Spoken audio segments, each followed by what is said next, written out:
what's your first memory of realizing you were Indigenous, or did you always know? Well, for me, I feel like that's a little different because I was adopted into a family that's not Indigenous.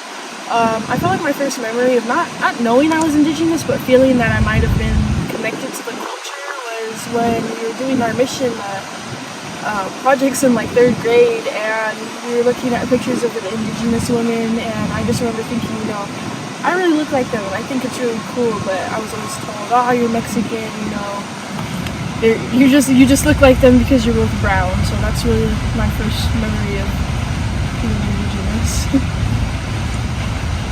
How do you feel about what you've been taught about indigeneity in school? Oh man, that's being taught about indigeneity in school.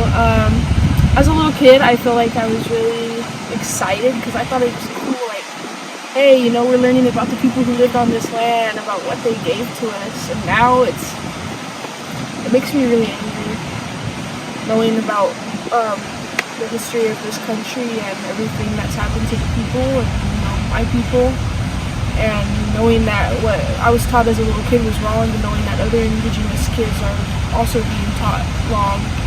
It really makes me angry, and I wish it would change. And before taking an ethnic studies course, what did you feel towards Native American genocide? Well, before taking an ethnic studies course, the only thing I really knew about genocide is what I had learned in elementary school. So not a lot. It really didn't cross my mind, I'd say. I don't know. I really didn't think about Native American genocide. Native Americans, I always thought it was really cool how connected they were to the land and to their own culture.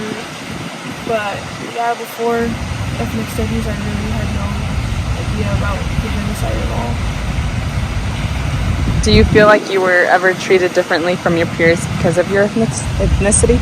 Oh, definitely. I was definitely treated differently for being considered Mexican as a younger child and not knowing Spanish. Now I know that my native language is Nahua, but not speaking Spanish as a younger girl, but being claimed as Mexican had me bullied a lot and made me feel like I didn't fit in with anybody at all. Does your family share traditions with families of other cultures? If so, what kind? Yes, my family, my biological family does share traditions with traditional Mexican families as well. My biological family being Indigenous, we make tamales, which I always thought was cool. The word tamale in Nahua and in Spanish is the same. We also work with molcajetes, which many Mexicans do. It's the same thing as grinding rocks, which we also learned about. As for my adopted culture, we do share a lot of traditions with other cultures, but I feel like that's just because we do consider ourselves Americans, and we're not first generation in the States, so we kind of take from a little of every culture. And do you feel more grateful for your culture now that you know your ethnicity? Yes, I'm really grateful for being Indigenous. I feel like I'm really proud of it. Whenever anybody asks, I always tell them my history. I tell them to always look it up more and look into your own history more. Look into the history of the United States more, because many of us don't even know our own history. Take me as an example, I didn't even know I was Indigenous until I was older, so yeah, I'm really proud.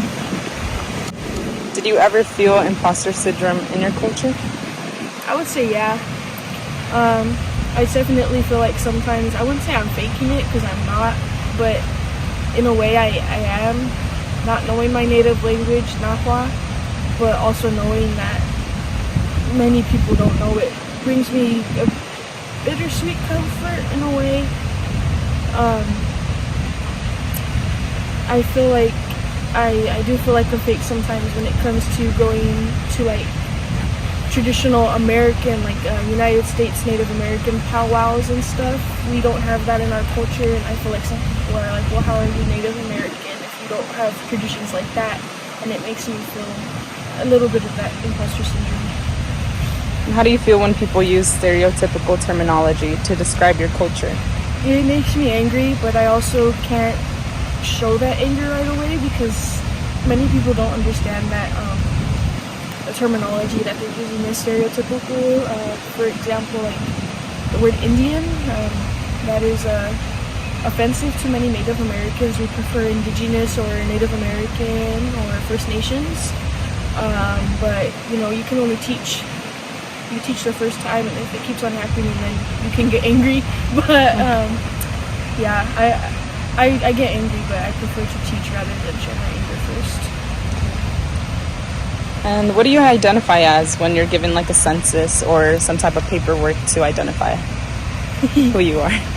It really depends on what they really put on the paper, because sometimes you look at it and they'll have the option for Native Americans and sometimes they don't.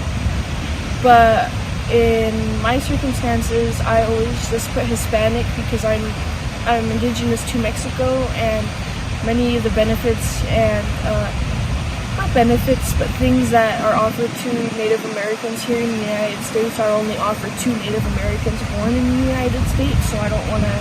I get scared of like getting in trouble for fraud or something if I were to put the wrong thing. So I always just put Hispanic.